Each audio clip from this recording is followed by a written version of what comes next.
Sabe aquela história de que casa tem alma? Pois é, a casa fala. Fala da gente, fala dos nossos silêncios, dos nossos jeitos e dos nossos recomeços. Construir não é só levantar a parede, é colocar no papel os sonhos, os planos e a vida que a gente quer viver. E reformar é aquele papo sério com a vida. É olhar, perceber e dizer: bora mudar, porque já não faz mais sentido o jeito que levamos a vida. E é por isso que hoje nossa prosa é diferente. É sobre espaços que acolhem, paredes que contam histórias e sobre como a arquitetura se parece e muito com a vida. Então, chega mais, se aconchega, tá começando mais um RipaCast, prosa de quinta.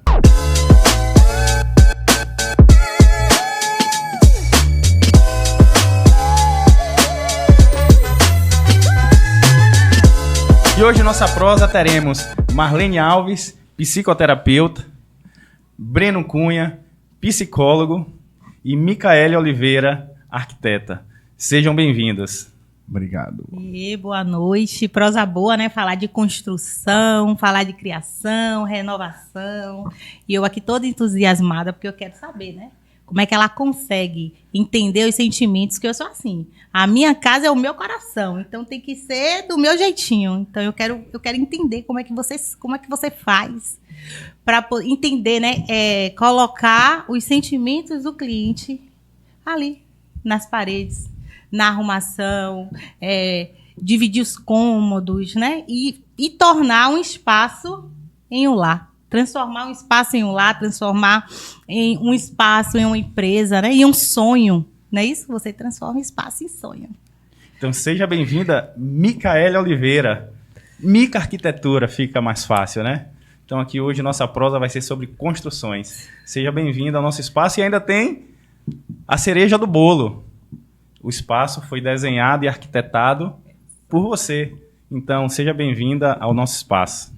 Gente, boa noite, é um prazer estar aqui com vocês. E, na verdade, é bem legal aqui essa conversa, né? Estando aqui no ambiente que foi eu que projetei, esse podcast estando funcionando aqui, eu tô achando isso muito incrível.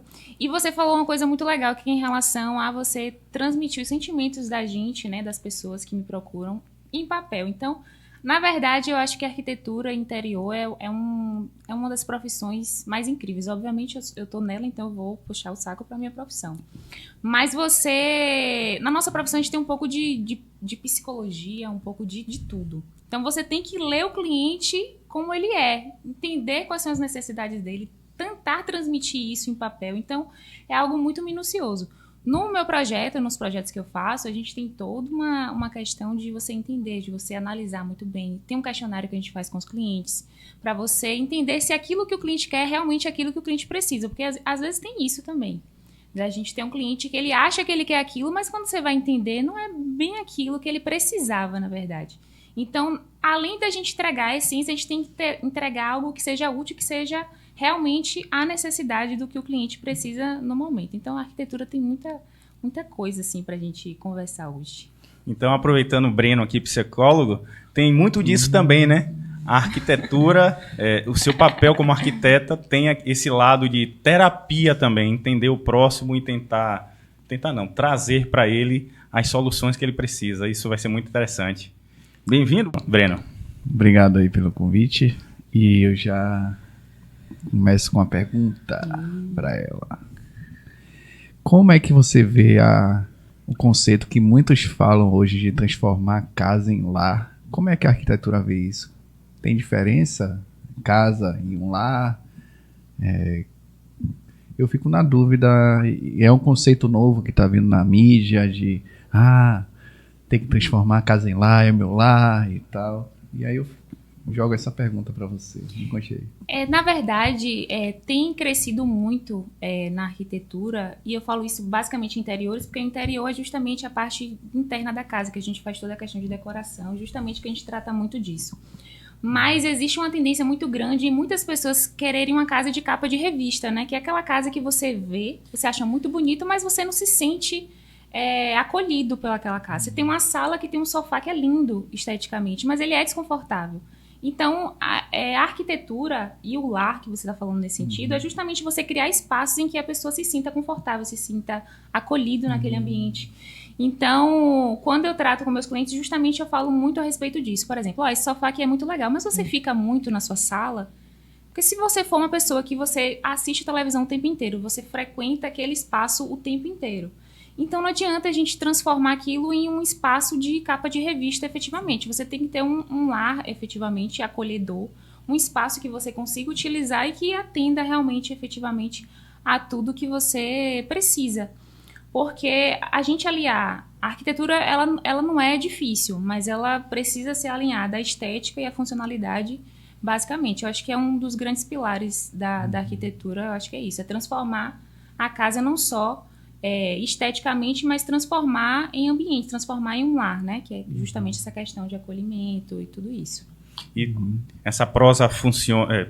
Essa prosa vai ser muito interessante porque, diante dessa pergunta que Breno traz, o lar, de fato, tem a ver mais com as pessoas que estão dentro da casa do que, de fato, na construção em si.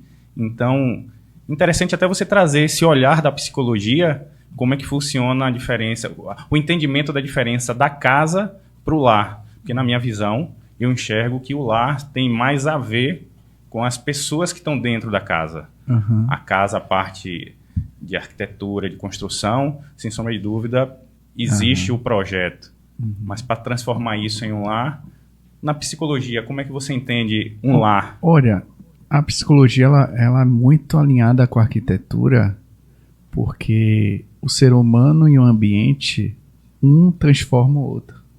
Então, ele é moldado pelo ambiente e ele molda o ambiente ao redor dele.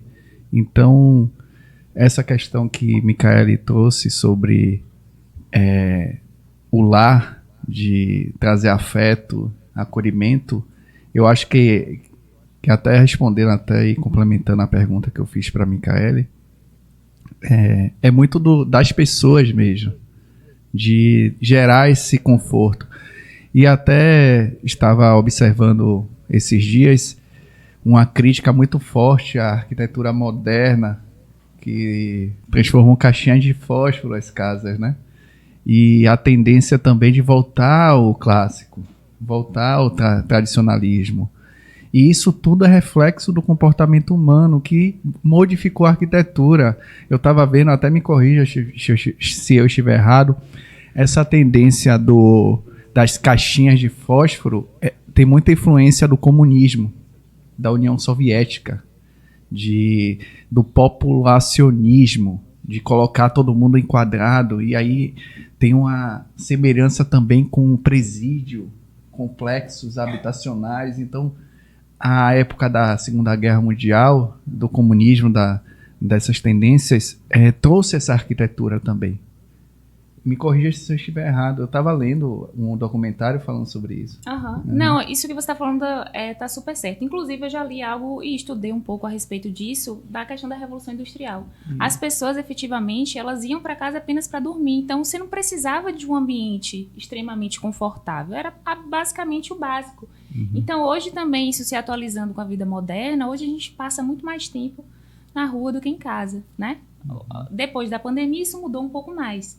Mas eu acho acredito que ainda se permaneça bastante. Então, por exemplo, em São Paulo, em muitas cidades assim grandes aqui do Brasil, a gente está com uma tendência muito grande de ter estúdios, que são apartamentos, casas de 20 metros quadrados. Então, basicamente, para a gente fazer as necessidades básicas, que é dormir, comer e viver um pouco. Então, eu acho que essa tendência de arquitetura tem se evoluído e eu não acredito que seja algo que seja fácil de se mudar hoje em dia. Pela questão realmente da vida que a gente leva hoje. A gente leva uma vida muito corrida, né, na verdade. Então, as pessoas hoje que estão procurando uma casa um pouco mais confortável, são pessoas que já passaram, por exemplo, dessa fase de trabalhar muito. São pessoas que estão mais, não sei se é aposentadoria, mas estão mais tranquilas financeiramente. Falando isso, obviamente eu estou falando isso no meu nicho de atuação, né? O pessoal que eu trabalho hoje, que me procura para ter uma casa um pouco mais confortável. Olha, sair da cidade grande, quero fazer um sítio. sair. Ou então estou num apartamento, mas eu quero ter um espaço ali que seja o meu espaço de estar durante o final de semana, porque durante a semana eu não tenho tempo. São pessoas efetivamente que estão em um período de vida um pouco diferente. Então, avaliando pelo meu ciclo, assim, do que eu trabalho hoje, eu acredito que seja mais ou menos isso. E levando historicamente, realmente tem essa relação, principalmente com a questão da Revolução Industrial aqui no Brasil, né? Fora, não sei te dizer muito, mas aqui no Brasil foi muito isso. Sem contar que os espaços hoje estão cada vez mais concorridos nos grandes centros, então a tendência é o aproveitamento máximo desses espaços. Então é o que você fala dos estúdios. Mas eu quero trazer o seu começo na arquitetura. Onde foi que surgiu a Mica Arquitetura? Onde nasceu a Micaele Arquiteta? Foi um sonho de infância ou o que te levou e o que te trouxe até a arquitetura? Na verdade, quando eu estava no meio da minha formação, que eu vim ter esse start, assim, de quando é que eu comecei realmente a pensar em arquitetura. Porque foi algo muito, muito antes ainda do que eu imaginei. Meu avô já era pedreiro, então eu morei com meus avós durante um bom tempo da minha vida. Meu avô era pedreiro e era marceneiro. E ele é conhecido na cidade como Zezito Marceneiro, lá na cidade de Jiquiriçá, que eu sou de lá. E aí, meu pai também trabalhava um pouco com essa questão de construção. O sítio que eu fico lá no interior, lá em Jiquiriçá, foi meu pai tudo que fez, a casa, tudo. Então, eu estava dentro dessa construção lá, mas assim, não pensava em ser arquiteta. Né? Eu só via muita arquitetura ao meu redor, mas aquilo não me trazia a vontade de ser arquiteta. Na verdade, no interior não tinha arquiteta. Lá pela região não tinha nenhuma referência de arquiteto. Eu não via nenhum arquiteto. Não via nada. Obviamente, a gente ouvia falar de Oscar Niemeyer na época, mas no interior, então a gente não tinha aquele start, eu vou ser um arquiteto. Na minha mente, era algo muito distante. O que um arquiteto vai fazer no interior? O que um arquiteto vai... Não era algo muito fluido, né? Mas aí, eu me formei no ensino médio lá no interior e vim para Salvador, para Salvador com 14, 15 anos. E aí, já nesse período justamente de escolher o que é que eu vou ser. Minha mãe, obviamente, lá no interior falou, não, você tem que ser dentista, que dentista é ótimo, você tem cara de dentista. Me levou para ver, eu falei, não, tava tudo certo. Eu falei, eu acho que dentista, eu acho que vai ser minha área. Mas aí, pensando assim, procurando outras profissões, eu me deparei com arquitetura. Inclusive, foi meu noivo na época que comentou. Arquitetura, eu acho que você tem cara de arquiteto. Eu fui pesquisar um pouco, falei assim, poxa, tudo a ver comigo. Achei maravilhoso. Falei, olha, você é ótimo. Falei com meus pais, que arquiteto? O que arquiteto faz? Você vai fazer arquitetura pra quê? Olha, você tem certeza que a arquitetura dá dinheiro? Porque a arquitetura, né? Mas eu pensava em fazer algo, eu falei assim, nada do que eu faça que eu não gostar, eu vou ser bem-sucedido. Porque ser bem-sucedido não é só dinheiro, né? É você estar bem com você mesmo. O que é que vai me fazer bem? E eu disse, a arquitetura, acho que vai ser legal. E aí eu fiz o curso, comecei o curso é extremamente desgastante. Nossa, acho que quando eu comecei lá, eu falei, meu Deus, eu não vou aguentar. Esse curso é terrível. E quando eu falo terrível, acho que vocês não estão tendo noção. Quem faz arquitetura vai entender o que eu tô falando, porque é um curso que a gente eu lembro que eu fiquei 3 dias sem dormir. Porque o professor chegava e falava, o professor é o seu cliente, né? Então ele chegava e falava assim, não, eu não gostei dessa disposição de planta, que você mude tudo para tal dia. Então você tem que passar madrugadas refazendo tudo, e pensando, e fazendo. E então, durante o curso, eu realmente pensei várias vezes, falei, isso aqui não é para mim. Mas depois que você entra, que você consegue... Você entende aquilo que você entrega, você sente aquela satisfação. Eu realmente senti que eu me encontrei nessa profissão. Realmente foi uma profissão que até hoje eu não penso em fazer outra coisa. Então, o curso foi um desafio.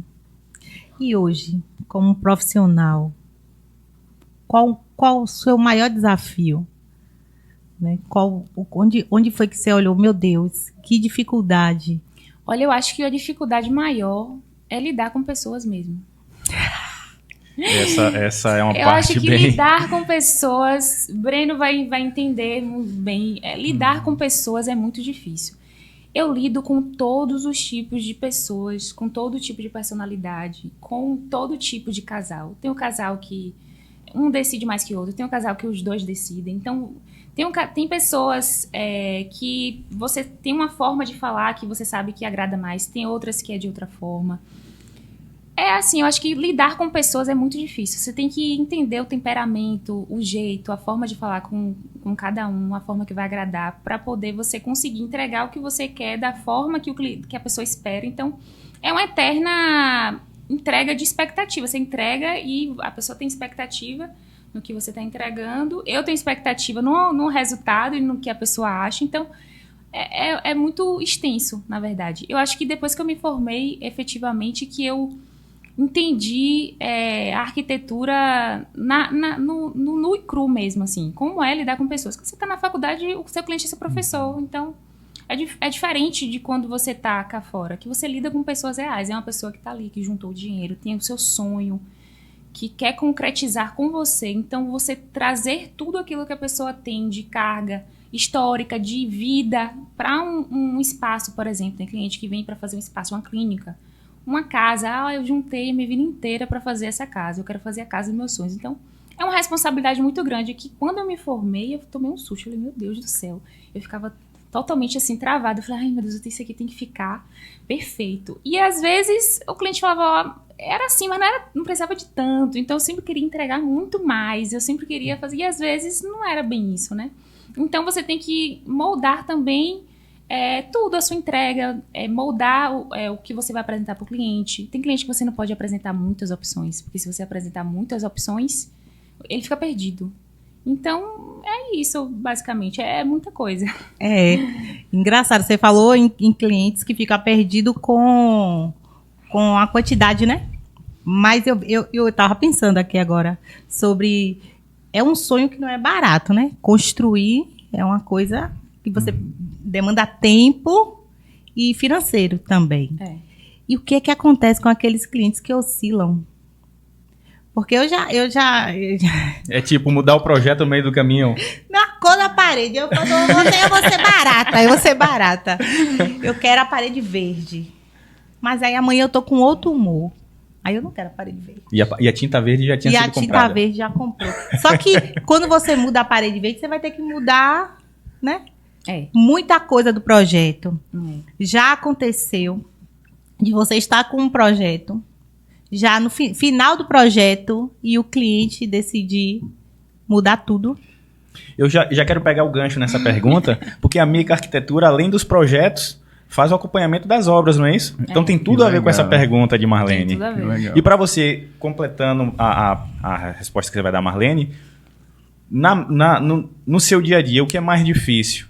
É o projeto ou é o acompanhamento da obra? Já para você responder essas duas perguntas. Bom, em relação à modificação, já aconteceu. Na verdade, é porque assim, já aconteceu coisas bem rasas. Porque o que acontece? Quando a gente faz um projeto de arquitetura, pelo menos comigo, a gente tem todo um trâmite, né? A gente entrega, hoje a gente tem a tecnologia, a inteligência artificial, enfim, vários programas que a gente consegue entregar uma imagem realista. A partir do momento que você entrega uma imagem realista, é muito complicado, depois daquela imagem ser maturada na mente do cliente, ele querer mudar aquilo. A gente tem as fases de mudança. Então, hoje eu não coloco quantidade, porque eu acho que o cliente tem que estar satisfeito no final. Obviamente, existe um bom senso. Eu não vou mudar 50 vezes. Eu não vou ficar aqui arrastando o projeto meses e ficar mudando várias vezes. Existe um bom senso, mas eu não coloco quantidade. Então, eu deixo o cliente livre para ele maturar aquela imagem realista, que você vê com perfeição como é que vai ficar o projeto. E, a partir dali, você consegue fazer as modificações. Já ocorreu modificação depois da imagem realista ter sido aprovada e na obra? Aconteceu. E acontece sempre. Sempre também é forte, mas acontece com frequência. Porque, às vezes, a obra, principalmente de construção do zero, a gente faz ambientes e quando a gente entra no ambiente, às vezes o cliente não sente o que ele achou que ia sentir. Então, eu acho que esse quarto tinha que ficar um pouco maior. Porque existem clientes que não têm a noção de medida, por exemplo. Hoje eu faço milhões, eu me manobro inteira. Então eu levo fita, falo, vai ficar desse tamanho. Porque a gente tem que levar essa realidade pro cliente. Porque ele vê também só na planta, o quarto vai ficar aqui, o banheiro vai ficar... Mas e quando vê a medida, o tamanho do ambiente? Como é que o cliente se sente quando começa a levantar isso? Então, hoje a gente se respalda de vários apetrechos, né, da tecnologia e de várias coisas. O que não inibe disso acontecer. E já aconteceu, mas foi... Até hoje, né, eu acredito, foi coisa bem, bem básica. Aumentar um pouco mais a parede.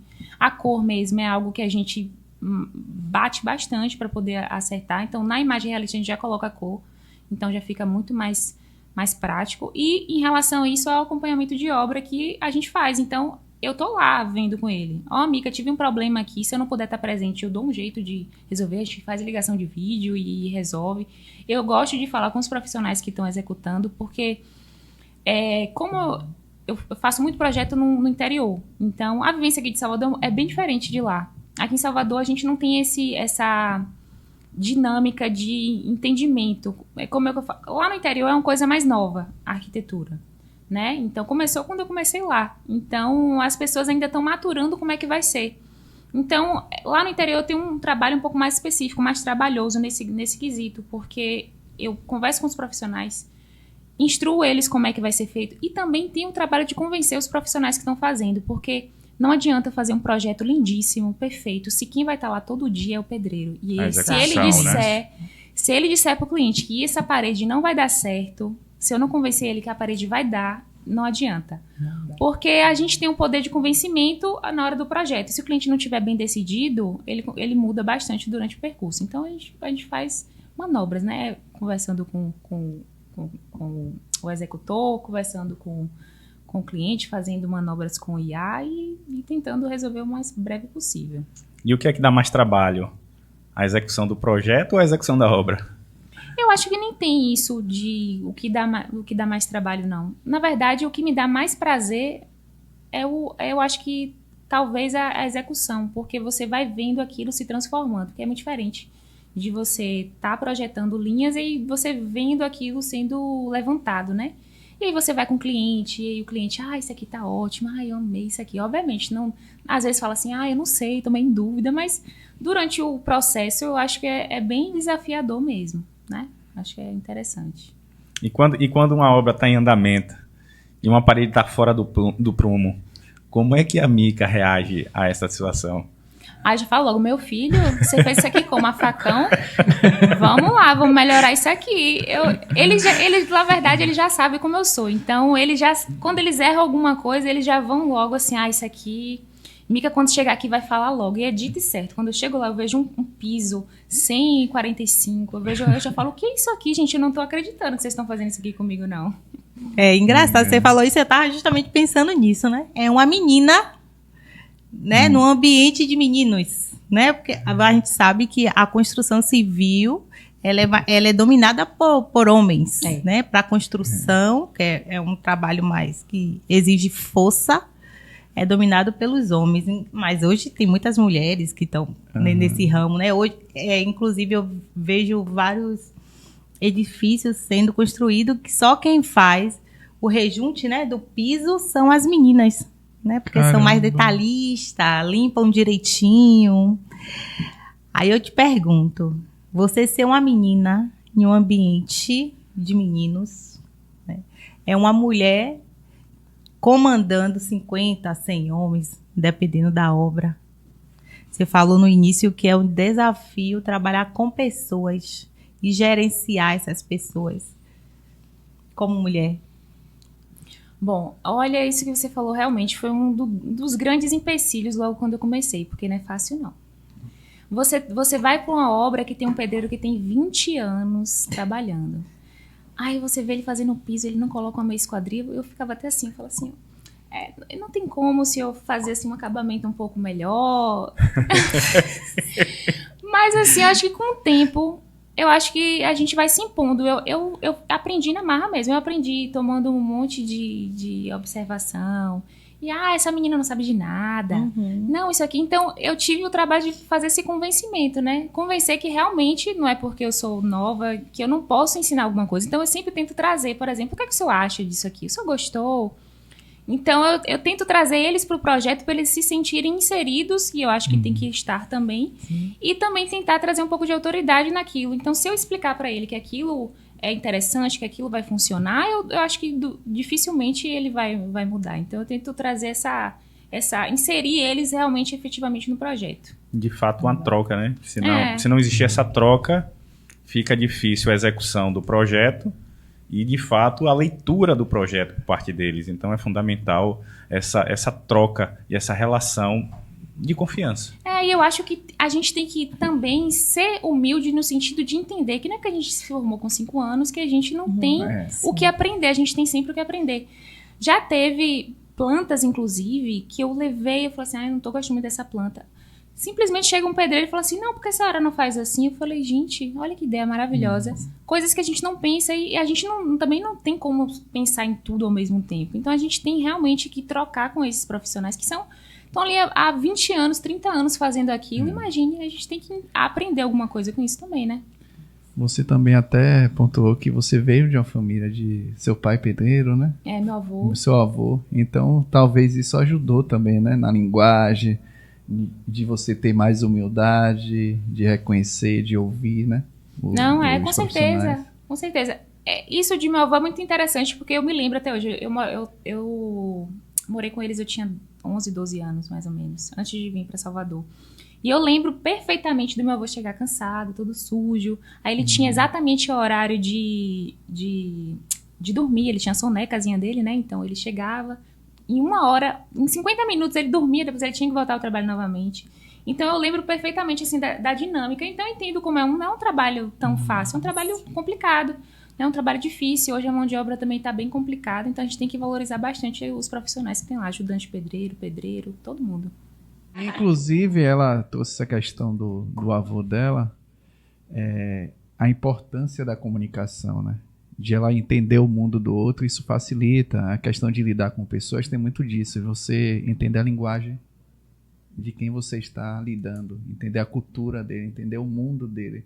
Então, talvez isso deve ter te auxiliado muito nesse processo de conseguir lidar com muitos homens e entender a realidade deles. Eu acho que no olhar psicológico da coisa, das relações humanas, a gente compreendendo o mundo do outro facilita muito, gera o dito rapport, essa ponte entre as pessoas, né? Então, é muito importante a gente compreender que todo tipo de negócio, empreendimento, se a gente não entender o outro, não tentar se aproximar dele para ouvi-lo, né?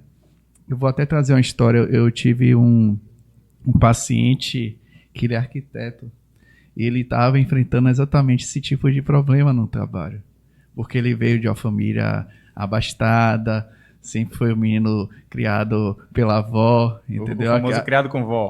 O criado com vó. E aí na terapia, o maior questionamento dele era a questão profissional. Então, o maior desafio, porque familiar ele tinha tudo, era mimado, era tipo... brincando. Não tô perturbando você não, mas... Não se identifique não se identifique não. Seu criado com vó. Tomava papinha com 30, 40 anos, tipo isso, né? E aí a gente teve um trabalho que eu usei com ele, que a gente usa na psicoterapia focada no cliente. E aí ele pôde trazer para a prática dele focado no cliente e ele conseguiu não só ajudar com o cliente dele mesmo, mas também com a rede que ele trabalha, com os profissionais ao redor dele, que é a escuta ativa, de ele trazer, e aí, o que você acha sobre isso? Tipo, ouvir, tentar extrair do outro, porque quando o outro é ouvido, ele abre a porta para você também persuadir, ele abre a porta para você trazer seu ponto de vista e conduzi-lo. Se você já chegar na relação e já mandando e já dizendo como deve fazer ou isso e aquilo, o outro já vai estar totalmente bloqueado.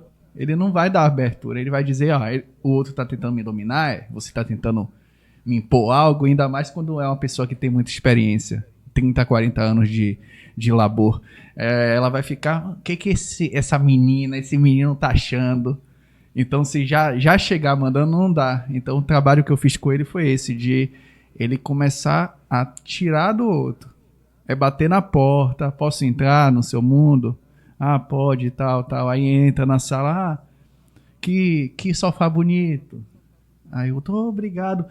Mas o que você acha de botar também um criado mudo aí do sofá ao lado? Não é esse tipo, chega no pezinho, chega na humildade. Então, ela até me lembrou isso aqui, essa conversa, essa prosa me lembrou esse trabalho com o meu cliente. Foi interessante e e ele conseguiu realmente melhorar, né, no âmbito profissional dele.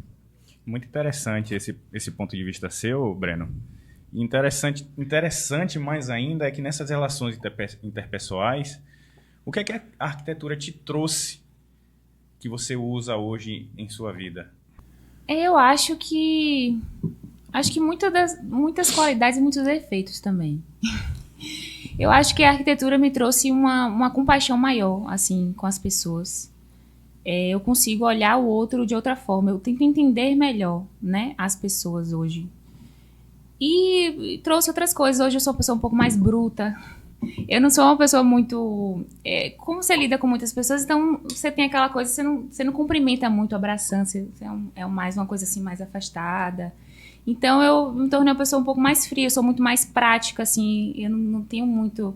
Então acho que trouxe algumas coisinhas assim, que não são tão boas, mas que são da profissão. Acho que quando você trabalha com uma profissão um pouco mais... que tem mais homens, que é um pouco mais... como é que eu explico isso? Pragmática. Né? Uma profissão, pronto, é exatamente isso. Então você se torna também, você acaba se tornando. Então isso numa vida, na nossa vida pessoal, às vezes atrapalha, mas também é algo que você vai se moldando, né? Se a gente consegue se moldar com vários clientes, então a gente consegue se moldar também na vida pessoal. Então a gente tem que ter esse start de entender. Quando eu tô lá, eu tenho que ser assim, aqui eu tenho que ser diferente. Acho que mais ou menos isso. Como é com você mesmo? Nos seus projetos, eu quero arrumar minha cozinha, você é muito criteriosa, muito chata, com olha, eu vou suas falar, mudanças. gente, olha, eu vou falar uma coisa pra vocês. Inclusive, isso aqui é novidade, eu não poderia estar falando isso, mas eu comecei uma construção minha. Casa de ferreiro, né? Exatamente isso, é nada a ver, eu não tenho tempo de estar... E olha, eu vou falar uma coisa pra vocês, eu sou uma cliente péssima, se eu tivesse uma arquiteta, eu sou péssima, porque eu gosto de tudo eu gosto, tudo eu consigo combinar. Então eu fico muito em dúvida em tudo que eu vou fazer pra mim, pros outros clientes não, porque eu tô lidando com uma pessoa física que me dá tudo que eu preciso para fazer o projeto. E é uma pessoa como eu, que gosta de tudo, que tem todas as referências, que entende tudo que funciona. Então, eu tô sendo a minha própria arquiteta e tá sendo terrível. Mas na prática isso não teria que ser mais fácil para você? Deveria já porque você ser. sabe encontrar tudo? Deveria ser, mas não é. Inclusive tem isso lá, porque como eu tô começando essa minha construção, inclusive já estou acabada com a minha própria construção. Porque, nossa, é muito bom você construir para os outros, mas você construir para você mesmo é terrível. É uma responsabilidade demais. ainda maior? Ainda maior, porque você tem a responsabilidade de o que as pessoas vão pensar. Porque você é um arquiteto, construindo para você mesmo. Então, isso aqui tem que ficar muito bom. A autocrítica então, é muito você grande. tem uma autocrítica muito maior. Então, às vezes, eu me pego pensando não só no que eu quero, mas no que as pessoas vão pensar do projeto. Então, é uma responsabilidade muito maior, eu acredito. Eu tô lidando com isso agora e tá sendo... terrível. Você falou sobre dureza, né? Sobre estar mais dura na profissão. Mas a gente sabe que cada ambiente é uma emoção. E hoje eu vejo, né, que até uns ambientes que eram ambientes frios, né, secos, como um ambiente hospitalar. Né? Você vê que hoje não é mais só as paredes brancas, com aqueles funcionários tudo de branco. Hoje, os arquitetos eles estão colocando mais vida nesses locais, né? Então, porque ali o público daquele ambiente são pessoas debilitadas. Então, hoje já temos essa sensibilidade, né?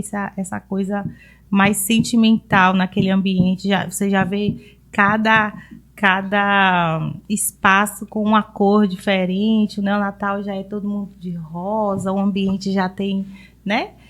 As paredes, não tem mais tantas paredes, né? Isso é muito maravilhoso. É maravilhoso e a minha pergunta a minha dúvida, o meu esclarecimento é assim, foi muito bom, né? Eles abrirem esse coração para esses ambientes, porque as pessoas chegam lá praticamente sem sonhos, então elas têm que enxergar a vida naquele lugar quando estão faltando saúde. Que tem muitas pessoas que estão lá já sabendo que não vão sair de lá. Não vão sair. Então é uma responsabilidade imensa. A visão daquele espaço é a última visão, né? São as últimas imagens que eles irão ter. Você, quando você recebe o projeto, Eu falei de hospitais, mas o ambiente. Cada ambiente é uma emoção diferente. Então, você diz que hoje você é mais dura, mas eu sei que você é mais dura com os funcionários, mas com o ambiente em si. Você já sonha o que é que vai ser construído aquilo ali. E outra coisa, você fala sobre o querer do cliente. E você coloca também um pouquinho de você em cada projeto? Eu coloco. Na verdade, eu crio um ambiente de intimidade. Inclusive, é terrível isso, porque no início, hoje ainda, eu não consegui me desvincular disso. Minha psicóloga, Rose, inclusive, ela bem sabe. Eu me conecto muito com os clientes. Então, por exemplo, tem projetos que o cliente às vezes está até em um problema conjugal complicado, eu estou ali inserida no meio. Então, é bem complicado. Em relação a essa questão que você falou de você conseguir ver o ambiente, eu tenho essa visualização de casa pronta. Eu entro no ambiente, eu consigo ver, você quer isso? Parece que eu vou fazendo um 3D aqui na minha mente. Ali dá para colocar isso, aqui dá para colocar aquilo. Então, eu vou olhando o ambiente, eu vou conseguindo já decifrar o que cada coisa vai se compondo em cada espaço. Então, sim, eu tenho essa sensibilidade para arquitetura nisso. Acho que isso a gente vai desenvolvendo conforme a gente vai, né, criando experiências. Na faculdade é muito mais complicado. Quando eu saí, realmente, eu acho que isso se despertou mais. E aí eu fui trabalhando nisso hoje. Obviamente, eu entro num espaço, eu consigo ver, você quer que é uma cozinha? Então, eu já saio dali já sabendo o que eu vou fazer na planta. É muito mais no tato, assim, para mim, né? É muito mais... Fica abstrato pro cliente, mas para mim já está muito mais concreto aqui na minha mente. Aquela ideia que as pessoas dizem que reformar é mais difícil do que construir, na sua visão de arquiteta hoje, como projetos iniciando do zero e em reformas, o que Mica enxerga na relação de construção e reforma? O que é que você mais se identifica? Isso de construir e reformar depende muito. Porque se o sonho do cliente não cabe naquele espaço, aí vai ser É o que eu falo. Tem cliente, por exemplo, que tem uma casa de 2 quartos. Mas eu quero fazer de 4. Eu quero tirar essa parede, tirar aquela. Eu falo, mulher, você vai tirar a parede inteira. Você vai refazer a casa? Vamos derrubar tudo e fazer do zero. Porque às vezes você modificar as paredes existentes que já tem problemas, você vai, na verdade, um acúmulo de problemas que você vai tentando solucionar durante o acompanhamento, durante a obra, que vai ser um custo um pouco maior. Mas é claro que cada caso é um caso. Eu não tenho como generalizar isso. Tem reformas realmente que valem a pena. Eu vou reformar um pouco aqui só. Vou só tirar aqui e colocar mais um quarto, é mais tranquilo. Mas quando o sonho do cliente é muito maior do que ele tem ali, é muito mais complicado a gente fazer caber. E às vezes o fazer caber é mais fácil a gente tirar tudo e fazer tudo do zero. Que aí a gente consegue expressar melhor ali, sem ter tantos empecilhos. Porque às vezes a gente tem ali, essa parede aqui é uma parede estrutural, eu não vou poder mexer. Então a gente vai se moldando para fazer algo que não vai ficar 100% legal, não vai ficar o sonho. Então, às vezes eu falo, vamos demolir tudo, vamos fazer tudo de novo, que vai sair mais barato do que a gente tentar se encaixar nesse espaço. Só voltando um pouquinho, você falou de sensações, de enxergar. O meu primeiro projeto foi com um deficiente visual. Caraca. Foi com um deficiente visual. Então foi assim, um grande desafio lá, porque eu, recém-formada, eu falei, meu Deus, como é que eu vou passar para ele entender isso aqui? Como é que ele vai entender como é que essa casa vai ficar? E eu ficava... E assim, ele queria muita iluminação. E eu falava, mas como é que você vai enxergar? Como é que você vai lidar com essa iluminação? Como é que você vai ligar isso? Ele, não, mas eu sei, é só você me dizer qual lado que liga, qual lado que liga. Porque eu quero fazer uma casa que eu entenda, mas que as pessoas vejam e achem bonito. Então, a preocupação dele não era só ele viver ali dentro, porque ali poderia ser qualquer coisa, ele não estaria vendo, né? Então poderia ser de qualquer forma, mas ele queria que tivesse texturas que fossem legais. Então, quando eu fiz o projeto dele mesmo, foi bem interessante. Porque como foi numa cidade de interior, então as pessoas passavam na frente e falavam assim, nossa, mas eu acho que essa fachada aqui não vai ficar muito legal, não. E aí ele falava, Mica, vem cá, como é que tá essa fachada aqui? Descreve aqui pra mim. Eu falei, olha, essa fachada aqui, a gente tem uma porta, tal, a gente tem uma iluminação dessa forma. E como é essa arandela? Eu falei, é uma luz. Você lembra como é a luz? Porque ele perdeu a visão com a diabetes. Então, ele tinha uma lembrança de como eram as coisas. Só que era uma visão antiga. Então, por exemplo, se eu falasse para ele que era uma arandela de 2 faixas, ele não entendeu o que era. Então, eu tinha que trazer para a lembrança dele de algo parecido e tentar explicar para ele. Eu falei, é uma arandela, tem uma luz indo para cima, uma luz indo para baixo, lindíssimo. Aí o banheiro, como é que tá o revestimento? Eu falei, é um cimento queimado. Lembra do cimento? Aí ele lembra, então, é um cimento, ó, vou passar, passa a mão aqui pra você ver, é um cimento acetinado. Acetinado é quando é dessa textura aqui, ó. Então, imagine, Que legal. foi legal hoje, mas na época foi um desafio terrível. É muito bom. Quando a gente traz na construção, a gente tem as fases da construção, que eu faço a semelhança com a árvore frondosa. A árvore, para chegar naquele estágio dela de ser uma árvore frondosa, ela precisa obedecer umas etapas no ciclo dela. E uma das grandes, a principal fase dela para ela alcançar esse nível de tamanho é na raiz. E na obra eu vejo como a fundação. Hoje, como é que você enxerga a construção aliada com a natureza? Uma árvore frondosa, para ela ter 5, 6, 7 metros, ela precisa ter uma estrutura de raiz para poder suportar isso. Como é que fica essa relação hoje com a arquitetura, com a construção?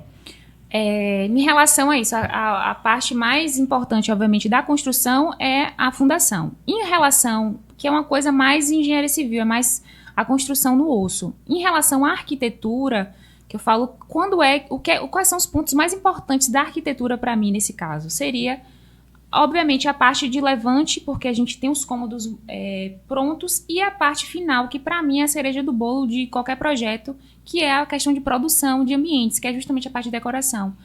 Porque se você vê um ambiente cru, no sentido de ele não tem identidade, ele não tem textura, ele não tem uma planta, ele não tem nada que remete a algo da essência do cliente, acaba ficando um ambiente sem vida. Então, fora a questão das paredes, assim, da construção em si, eu acho que você trazer a identidade, que são elementos que fazem parte da sua história, da sua vida, ou então elementos que você acha bonito, que vai compor o ambiente, é aquilo que é interessante. Tem muitos projetos no meu perfil, inclusive quem quiser seguir a arquiteta Mica, que você pode ver lá, que é justamente ambientes que eles estavam sem nada e a gente faz a produção do ambiente que dá toda a cara. Então, eu acho que é uma das fases mais importantes, que é a parte da fundação, que você falou, né? Obviamente, que é a estrutura da casa.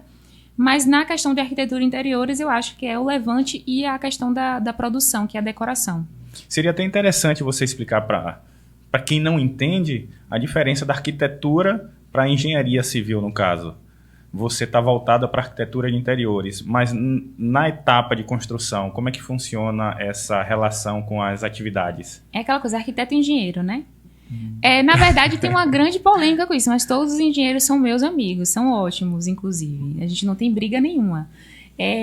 Na verdade, tem uma grande diferença, na verdade. O engenheiro civil, a parte de construção em si, é um trabalho alinhado. A gente de arquitetura, a gente faz toda a planta da casa, todas as plantas técnicas para fazer a construção, e a gente precisa muito dos profissionais de engenharia civil para justamente fazer a parte de fundação, de elementos estruturais, que é algo que a gente dá na nossa faculdade, mas não é algo que eu sigo, não é uma especialidade que eu aplico nos meus projetos. Eu preciso efetivamente do engenheiro civil para poder me alinhar e a gente ficar todo mundo ali juntinho fazendo tudo para a obra dar certo. Para ter as responsabilidades técnicas. Exatamente. Cada um no seu quadrado, eu acho.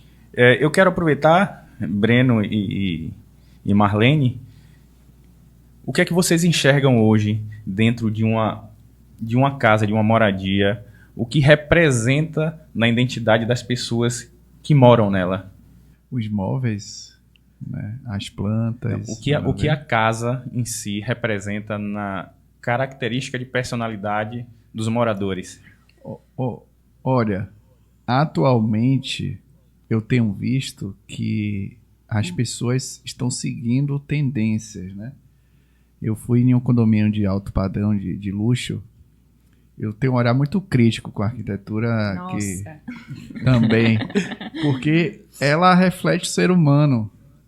Tem até pesquisas que mostram em bairros da Europa e Estados Unidos, quando foi feito um projeto de urbanismo bem feito, até o índice de violência reduz na região. Aqui mesmo em Salvador, depois do projeto da luz, de iluminação das regiões de Salvador, o índice de violência abaixou muito com a vinda do metrô, por exemplo. Então, eu vejo dados que têm relação entre comportamento humano e arquitetura, E eles estão muito interligados. Se você quer mudar a sociedade, é incrível falar isso. Não é mudando a mente primeiro, é mudando o urbanismo dela, um ambiente, porque ele molda o ser humano. Então é de uma importância altíssima a arquitetura, o design de interiores, porque é saúde mental também. Se a pessoa não tiver uma boa organização da casa dela, por exemplo, dos lugares, dos móveis, da questão de plantas e tudo, ela não vai ter uma saúde bem feita, não vai ter uma harmonia. Se não tiver um profissional de design de interiores ali para dar uma consultoria, para dar um auxílio para uma pessoa que não tem essa acessibilidade de ver, de organizar, a pessoa vai ficar com depressão e nem vai saber a causa. Aí depois percebe quando o Mika vem e fala, ó, a sua depressão talvez seja essa parede preta, pô. Seu quarto tem toda a parede preta, você vai ficar como? Acordando vendo um preto, cinza. Então, as tendências de trazer, você vai ficar chateado comigo. Cimento queimado, esse cinza, essas coisas quadradas. Ah, é arte moderna. Ah, pera aí. Mas a saúde do outro vai pra onde? Vai pra não sei, vai ficar tipo frio. As pessoas Você percebe que é uma visão de psicólogo, né? Verdade. Porque, particularmente, me agrada muito uma parede de cimento queimado. Mas você tá vendo depende como... do ambiente, do lugar, da função dela. Pronto, por exemplo, eu acho que isso é muito pessoal. Então, eu não generalizo dessa forma. Eu acho que a parede de cimento queimado pode ser muito prejudicial para algumas pessoas, mas para outras não. Exato, depende. Assim como o branco, como Marlene falou. Exatamente. O branco, eu percebo que está deixando de ser tendência nas casas. Porque remete exatamente a um sistema de saúde. Eu falo isso. Você acredita que o cliente fala assim, não, mas é porque eu queria um piso branco, as paredes assim brancas. Eu falei, vem cá, hospital. A gente vai fazer um hospital aqui não, viu? Bora botar uma cozinha aí. Aí a gente vai trabalhando. Né? Geralmente estão seguindo moda. É uma crítica construtiva que eu trago aqui. Sim. Eu fui nesse condomínio, voltando à questão do condomínio de altíssimo padrão. A pessoa gastou mais de 5 milhões de uma casa. Quando eu vejo uma caixa de fósforo sem vida, para você ver, a arquitetura, ela reflete tanto o ser humano. Se você vê uma casa clássica, vai parecer um rosto, as janelas, a boca. Então perdeu aquela identidade humana. Cadê a simetria? Existe a questão da simetria também, né? Da harmonia, a simetria das coisas. Você está falando de casa de luxo, de condomínio de luxo, e aí eu remeto exatamente às casas antigas, voltando para o cimento queimado. Antigamente, nos interiores, nas casas de interior, o piso era de cimento queimado. Hoje é uma tendência super valorizada em imóveis de luxo. A casa que eu morava a gente tinha que encerar ainda, tinha um negócio passar. Quando tinha aquele piso vermelho que tinha que passar cera. Era exatamente isso aí. A gente ia com pano, aí tinha um negócio de encerar. E a enceradeira? Olha, eu voto para voltar ao período clássico, tá? Aqueles palácios, aquelas obras de arte. Piso de mármore. Piso de mármore. Piso de mármore é um padrão A, utiliza bastante. Poxa. É porque não é tão acessível. Mas é isso, eu acho que a arquitetura, nesse caso, ela está muito moldada à construção civil também. Por exemplo, o que é mais prático de ser construído? A gente tem casas aqui que o drywall aqui para você fazer uma construção, lá fora é utilizado o tempo inteiro, aqui não é. Então as coisas demoram de chegar aqui. Então o que a gente vê, voltando ao que você falou também da arquitetura, a arquitetura reflete a sociedade. Sim. E a sociedade se reflete na arquitetura. Quando eu vou fazer uma casa, ela vai refletir a mim. Então isso que você falou é muito importante, a gente é arquiteto, eu sou arquiteta e urbanista por formação, então a gente estuda muito o urbanismo em relação a isso. Então, como o espaço, ele molda os ambientes. Um ambiente mais escuro, o que é que ele traz, né? Na noite, traz um ambiente mais ocioso, as pessoas ficam com mais medo, pode trazer uma criminalidade, uma violência. Então, o que é que a gente tem hoje de tendência de arquitetura? É uma arquitetura mais com linhas retas mesmo, é isso que está sendo. Quando eu vou fazer um projeto para o cliente, eu sempre falo, olha, você quer um projeto, isso aqui é uma tendência agora, mas possa ser que daqui a pouco não tenha. Quando eu vejo que o cliente ele não vai ter um dinheiro para fazer uma reforma novamente, então a gente tem que trazer isso, dizer, olha, isso é uma tendência hoje. Amanhã, esse valor que você investiu aqui, possa ser que não valha. Você quer investir mesmo assim? Isso é uma coisa que você tem vontade de fazer, é só porque você viu essa tendência que isso vai ser colocado. Então, Eu acho que depende muito de projeto. Eu acho que projeto residencial a gente tem que ter um cuidado muito grande de fazer. Um projeto comercial, eu acho que ele deve, e muitas vezes, acompanhar as tendências. Porque ele reflete um ambiente mais moderno. Então, o que está se usando na modernidade? É perfil de LED, enfim, é uma cadeira tal. Então, eu acho que ele tem que refletir isso, sim. Então, acho que cada caso é um caso. A gente tem que ter... eu tento trazer com muita calma essas questões, porque cada questão a gente tem um ponto diferente, né? A gente tem um ponto que a gente pode tratar. Em relação ao cliente mesmo, é muito pessoal. Tem pessoas que acham que o estilo ideal é o estilo de uma caixa mais quadrada. Não, eu acho que uma casa compacta é meu estilo Deus. preferencial. Tem clientes, por exemplo, eu faço muita casa de telha colonial. Que aqui é muito difícil, porque aqui não faz, mas lá no interior já faz muito mais. Então, bonito, você colonial. trabalha com essas duas vertentes. Eu, graças a Deus, tenho essa oportunidade de trabalhar com essas duas vertentes. Então, eu trabalho com muita gente que tem esse perfil que você está falando, e tem pessoas que têm esse outro perfil, que é só mais aqui urbano. Então, Tem outra coisa, ela trouxe colonial, a arquitetura de Salvador, do centro histórico, né, que ela é colonial. E aí eu estava andando com um amigo que é arquiteto, ele comentou: Breno, você sabia que antigamente, quando veio a arquitetura da Europa para cá, não tinha tantas janelas?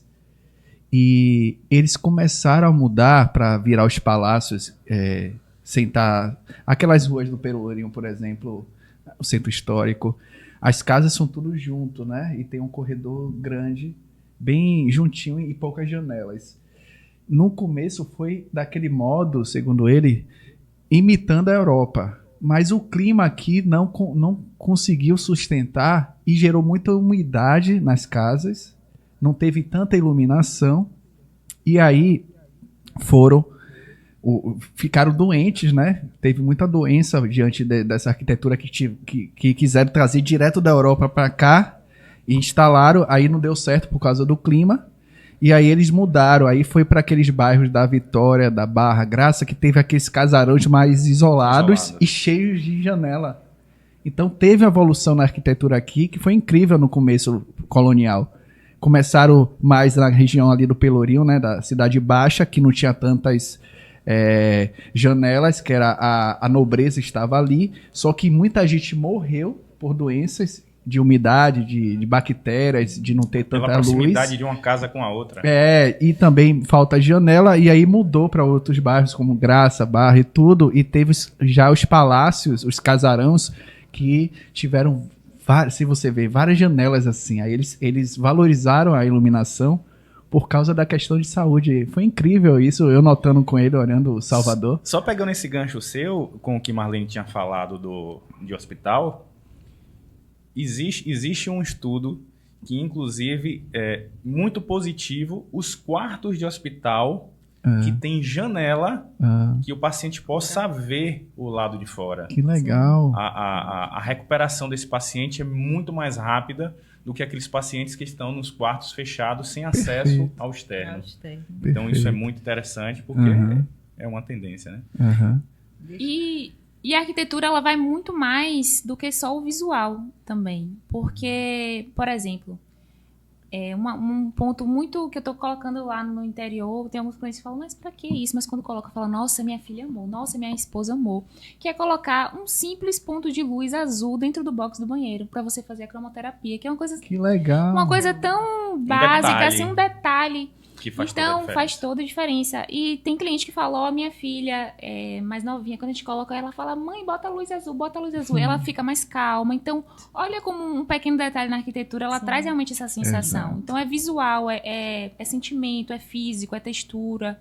Né? A arquitetura é bem abrangente. E tá atenta a esses detalhes faz toda a diferença nos seus projetos. Inclusive, falando em luz, se eu não me engano, cada ambiente tem um tipo de luz diferente, né? Na verdade, a gente tem que é recomendado? A gente tem, por exemplo, o branco neutro, que é um tom que a gente pode ser colocado em banheiro, em cozinha. Por que colocar em banheiro? Porque às vezes você passa maquiagem e você não quer que a luz interfira no tom de base, por exemplo. Então, é indicado você coloca uma luz mais neutra. Os tons mais amarelados, que são 4000K, enfim, a gente coloca mais em sala, porque ele traz essa questão de aconchego maior. É estudado fisicamente. Por isso que em hospitais e clínicas a gente coloca uma luz branca, um branco frio, porque ela traz uma visualização melhor, uma outra questão mais de saúde, né? Exatamente. Eu quero trazer para vocês e para a mesa aqui uma pergunta bastante reflexiva. Que se sua vida fosse uma casa, em que estágio ela estaria?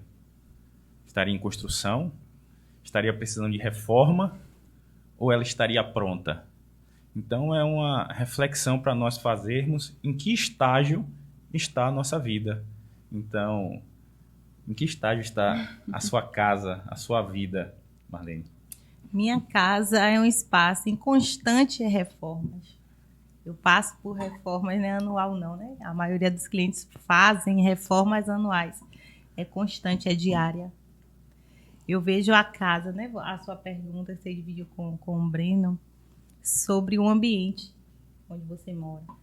Né? Para mim, casa é coração, sabe? Tudo que está ali, quem vai no ambiente onde eu moro me conhece, porque visita cada cômodo e sente que ali tem Marlene inserida naquele local. Você falou no início, Mica, sobre as pessoas construírem algo, criarem algo só para dormir, porque passam muito tempo no trabalho, né? No corre-corre do dia a dia. Eu tenho o mesmo pensamento, mas o contrário, porque nós trabalhamos, passamos 8, 12 horas fora do ambiente, né? Que chamamos de lar. Quando voltamos cansados, sem energia, o que é que encontramos? Porque eu vou para casa sem energia me carregar. Então, esse ambiente tem que ser uma bateria carregada. Porque ali eu sou uma pessoa que gosta de espaço, eu gosto de luz. Então, a casa onde eu moro tem muito espaço. Eu não tenho muitos móveis, né? Porque eu gosto de transitar. Eu gosto de quintal, eu gosto de beco, eu gosto de varanda. Então, esses é como eu guio minha vida mesmo. Eu gosto de estar com movimento. E eu gosto muito de natureza também. Então, eu tenho muita planta. Eu já não carrego animais, mas eu gosto de ter vida no ambiente onde eu descanso. Então, hoje as pessoas criam um ambiente de descanso, aquele quadrado cinza, porque só vai dormir. Eu já sou o contrário. Para dormir, eu tenho que ter vida ali naquele lugar, senão eu não consigo descansar e carregar para outro dia, para a vida. E a minha casa é assim, Jorge. Uma casa em constante reforma. Porque sempre tem um cômodo, né? Tem pessoas que falam assim, hoje eu vou parar para fazer as donas de casas, as mamães. Eu vou parar para fazer, os homens também, né, Breno? Que oração. Vou parar para fazer faxina na casa. Aí eu questiono, como é que você consegue? Você faz faxina em um dia só? Eu não consigo. Cada dia é um cômodo. Eu visito um cômodo. Cada dia eu tiro algo que não cabe mais, que não serve mais, que quebrou, que tem que ser trocado, que tem que atualizar, seja lá a cor, seja ficou mais moderno, né? Então, cada dia é um cômodo. Cada dia a gente entra em um cômodo e faz essa transformação. Então, a gente brinca, né? A gente brinca de arquiteto também no dia a dia.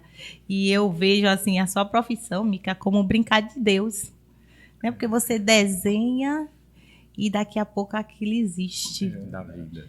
E é muito lindo o que você faz. E você carrega com você sonhos de muitas pessoas, sonhos de famílias, de empresários. Então você não constrói só imóveis, você constrói sonhos. Isso é muito lindo. Hoje sua vida sendo uma casa, em que fase ela estaria, Breno Cunha? Demolindo. Demolindo? Não dura 2, 3 anos. Demole, levanta outra. Sempre em constante... Sempre uma renovação de construção. Mas eu acho que vai chegar em um nível que eu vou entrar no modo clássico. Pra durar 100, 200 anos, 300, que vai ser a perpetuação do meu legado, né? Então, eu estou nesse processo de demolição, de reconstrução, para chegar nesse atemporal. Isso. Minha ideia é essa, minha construção de vida é essa, para chegar nessa atemporalidade. Engraçado a gente falando de construção. Aí Breno traz, né? Demolição, destruir. Exatamente. É o que ela trouxe na situação de uma reforma. Que muitas vezes é necessário, ao invés de reformar, você demolir para construir de novo. Eu acho que cabe exatamente no momento de Breno. Exato, porque, querendo ou não, a gente está em um estado de eterno renascimento. Se a gente não se colocar nesse estado de eterna demolição do velho para o novo vir, ficamos estagnados, não evoluímos. Então, eu digo sempre que o novo sempre vem. Mas no novo, de novos comportamentos, novos modos de viver, de mais virtude, de menos vícios para o nosso viver. Então, demolir, para mim, é demolir tudo que não tem mais sentido na nossa vida. Isso faz todo o sentido. Assim como uma obra, uma construção. Se a pessoa não cabe mais ali, porque ela já está em outro momento, qual é a alternativa? É tentar se adequar àquilo? Mas tem coisas que são estruturais, como crenças, que não tem como você fazer uma reforma. Como até Mica diz, não tem como a gente chegar ali, porque a estrutura não vai permitir. Então é melhor, como mesmo ela disse, é melhor chegar e falar, vamos demolir aqui e levantar de novo. Então, para a questão do ser humano, da natureza interior, a nossa natureza interior, é necessário também essas demolições, essa abertura para o novo, esse velho deixar ir, né? Porque senão não tem espaço para os dois, realmente. Mica já deixou claro pra gente que está no desafio da construção de sua exatamente. casa, que vai se tornar um lar. Mas hoje, se sua vida fosse uma casa, em que fase ela estaria? Eu não vou levar nem pra questão da idade, porque eu acho que, né, tem, enfim, cada etapa da vida é cada etapa. Mas eu acho que eu tô numa etapa realmente de construção mesmo. Tanto pessoal quanto, né, profissional. Eu acho que é a etapa da gente se encontrar. Obviamente, eu me encontro sempre, mas às vezes a gente vai se perdendo um pouco na profissão. Então a gente sempre tem que ter aquele momento de se reencontrar. O que é que eu tô fazendo? O que é que eu posso melhorar? O que é que posso fazer de novo? Porque arquiteto tem vários. O que é que vai me fazer ser um pouco diferente aqui em alguma coisa? Então a gente está sempre tentando se atualizar, se reconstruir. Eu acho que é basicamente isso. Você falou nessa construção pessoal sua. Como arquiteta, qual o seu maior sonho? Você constrói sonhos. Boa E o seu? Qual o seu maior sonho como profissional? Vou te falar que eu não sei. Eu acho que eu tenho fases da vida, né? Tem fases, por exemplo, agora eu tô na fase da minha construção. Então, o meu sonho no momento é finalizar isso em nome de Jesus. Amém. Mas eu acho que são etapas. Eu não tenho um grande sonho, né? Assim, meu sonho maior... Eu já tive sonhos que eram baseados na questão financeira. Mas depois que a gente entende eu me ligo muito nessa questão de Deus, assim, a gente vê que não tá muito ligado, eu não tô muito ligada nisso. Acho que isso aqui a gente tá passando a vida, né? Então, grandes sonhos, assim, eu acho que eu não tenho, não. Eu acho que vou vivendo a vida conforme, dia a dia. E é interessante a gente trazer essa reflexão, porque como Marlene falou, está em constante reforma. Você falou que é preciso demolir para poder reconstruir e construir. Eu acho que nas fases de vida, a gente pode colocar vida amorosa, vida profissional, vida paterna. Então, se eu for elencar por níveis e estágios de vida, eu digo que minha casa na paternidade está completa. Ela já passou da fase de acabamento. 5 filhos, verdade. Muito satisfeito com minhas crias, como eu costumo dizer. Aí você vai para a fase profissional. Eu acho que é exatamente dia a dia você está se construindo, não aceitar que você é o dono da razão. Então essa fase de construção é de fato. É muito curioso a gente trazer isso, porque se a gente for analisar só em um contexto, a gente vai ter uma interpretação. Então essa reflexão foi muito interessante para poder a gente ter esse olhar que a gente precisa demolir para construir, que tem momentos que a gente precisa construir do zero, uma grande parte a gente vai precisar reformar, e sem dúvida vai ter aquela fase que chegou o grande dia, o acabamento. Então essa reflexão ficou muito interessante para essa prosa de hoje, Então, para Oxe, as me considerações finais, oportunidade para a gente fazer as considerações finais e aproveitar e dar o @ de nossas redes sociais. Então, Marlene, suas considerações finais da prosa de hoje. Minhas redes sociais é Marlene Alves PC de Psicologia. E foi maravilhoso. Foi maravilhoso estar com vocês hoje, né? Mica, parabéns pela profissão. É muito lindo. É muito lindo, como você falou no início, sonhar. Você falou que não tinha sonhos, mas você já sonha o sonho de outras pessoas, né? Você já vive um sonho, todo dia um sonho novo. Isso é muito bom. Parabéns e sucesso para você. Obrigada.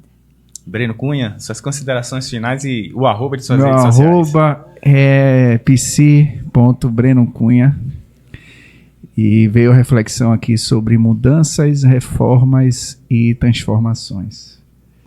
Geralmente a gente fica só querendo mudar, mas é que nem pegar o celular e botar, o celular tá aqui, aí eu vou botar aqui, eu tô mudando, mas o celular vai estar sempre presente. Então, não adianta tanto. Reforma, como eu havia dito anteriormente, às vezes a estrutura não permite, então a gente fica batendo com a cabeça. Então, eu sugiro, né, irmos para o passo seguinte, de transformações, de demolições, desse processo transformacional, né? Eu convidar você que está assistindo a se permitir se transformar e não só ficar nesse ciclo vicioso de mudança e reforma. É isso aí. E eu vou convidar as pessoas no sentido de reformar e construir para me chamar, né? Reforce seu @ das redes sociais. O meu @ é @arquiteta Mica. Eu mudei porque Micaele estava um pouco complicado o pessoal digitar com K e com Y, então botei arquiteta Mica, que fica melhor. Então é isso, se você tiver sua casa, quer reformar, quer construir, só me chamar que eu chego e transformo seu sonho em realidade. Ó. Hoje ficou claro que construir vai muito além de levantar paredes. É sobre criar espaços que fazem sentido, que acolhem e contam histórias. Assim como na arquitetura, a vida também pede ajustes. Tem hora de construir, tem hora de reformar e às vezes de recomeçar. Que essa nossa prosa te inspire a olhar para a sua casa e para a sua vida e pensar no que faz sentido manter e no que já pode ser transformado. A gente se vê na próxima. Até breve.